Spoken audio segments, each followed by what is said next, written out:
verdade, a gente está acostumado a fazer uma leitura da economia da cultura, mas a gente está muito pouco acostumado a enxergar a economia como um fenômeno cultural. Os nossos modos e comportamentos, acho que a fala do Nassif até passou por isso também, a nossa maneira de se relacionar, a nossa maneira de tratar as questões, as dinâmicas sociais, ela tem um filtro econômico muito grande. E essa crise, na verdade, é uma crise que começa lá atrás, né? Quando esses valores éticos eles foram completamente perdidos.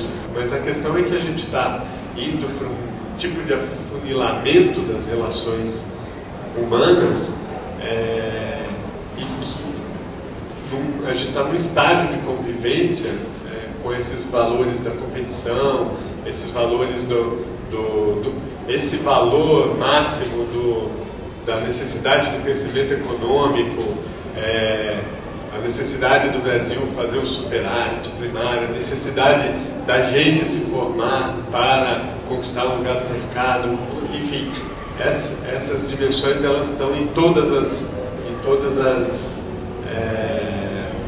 dimensões da nossa vida, e a gente sequer percebe que isso acontece conosco. Mas eu acredito muito no potencial econômico da cultura, e no fortalecimento desse potencial econômico da cultura a gente consegue abrir algumas brechas e para relativizar um pouco essas verdades pré-estabelecidas por todo um processo. Mas a gente tem a questão da propriedade intelectual como uma questão fundamental para se discutir, né? Tem uma discussão sobre cultura livre muito interessante para se fazer, né? Seria a partir do sistema de dominação e controle dessa propriedade intelectual, viria daí a maneira de exercer esse controle? Como que esses conglomerados globais de mídia, como que eles se formam, como que eles se comportam, como é que eles assumem as suas características, quais são os modos operandi desses grandes conglomerados nas culturas locais. As majors, que são esses conglomerados midiáticos que passam por indústria de filme, indústria fonográfica, web, enfim, redes de televisão a cabo, enfim, são jornais, revistas. Quer dizer, a gente tem, se a gente observar, se a gente pegar um desenho da mídia global hoje, a gente vai chegar num núcleo duro muito pequeno, muito pouca gente determinando os conteúdos que são consumidos pela grande maioria da população. E esse conglomerado, que é esse núcleo duro de muito pouca gente, atua, por exemplo, em países como o Brasil, na América Latina, até mesmo na Europa, na Ásia, de forma cartelizada. Existe uma associação de cinema, por exemplo, que é a Motion Pictures Association, que durante muito tempo tinha escritório dentro da Casa Branca e chegou a ter escritório no Pentágono, e a gente tem toda uma legislação de incentivo à produção cinematográfica, por exemplo, e que essas empresas elas se beneficiam muito desses instrumentos de financiamento, por exemplo, que a gente tem aqui, mas não é um fenômeno só no Brasil. A gente tem isso espalhado, é uma estratégia global da Motion Pictures Association. Por exemplo, né, a gente precisa aprender a contar a nossa própria história segundo a nossa própria lente, nosso próprio olhar. Hoje a gente tem uma ideia do brasileiro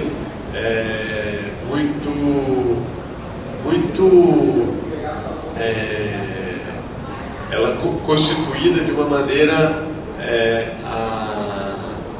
a responder os interesses ou dessa hegemonia global aqui da Rede Globo, global no sentido da Rede Globo, ou no sentido de favorecer os interesses desses conglomerados midiáticos internacionais.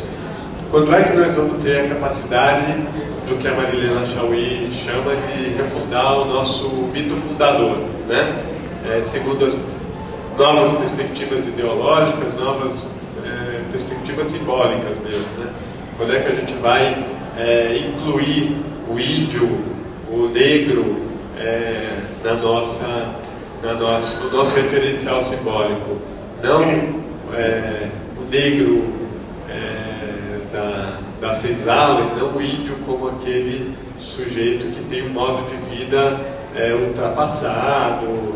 Como é que a gente, a partir da valorização desse nosso e da refundação do nosso mito fundador, a gente pode estabelecer novas bases de convivências e de dinamização dos nossos processos socioculturais para que esses elementos sejam revalorizados, recolocados e, por que não se tornem ativos econômicos capazes de restabelecer a nossa autoconfiança, a nossa autoestima até, né? Como nação. Eu não sei nem se é tardio esse conceito de Estado-nação. Me parece um pouco tardio o Brasil querer se reafirmar como nação, sendo que a gente tem aqui uma convivência de muitas nações no sentido de culturas, né? Uma diversidade incrível, né? Porque eu tenho muito medo também ao Brasil se reafirmar como nação com esse modelo de Estado-nação estabelecido principalmente pelas nações mais ricas, da gente praticar um tipo de relação com os nossos países vizinhos, por exemplo, como o Brasil pratica hoje em relação à Bolívia, ao Paraguai, que é uma relação de nação mais forte, de cultura mais forte, de economia mais forte, que eu acho que não tem nada a ver com esse jeito brasileiro de conviver e de sincretizar até, né? Eu acho que a gente precisa repensar, reconstituir um projeto de Brasil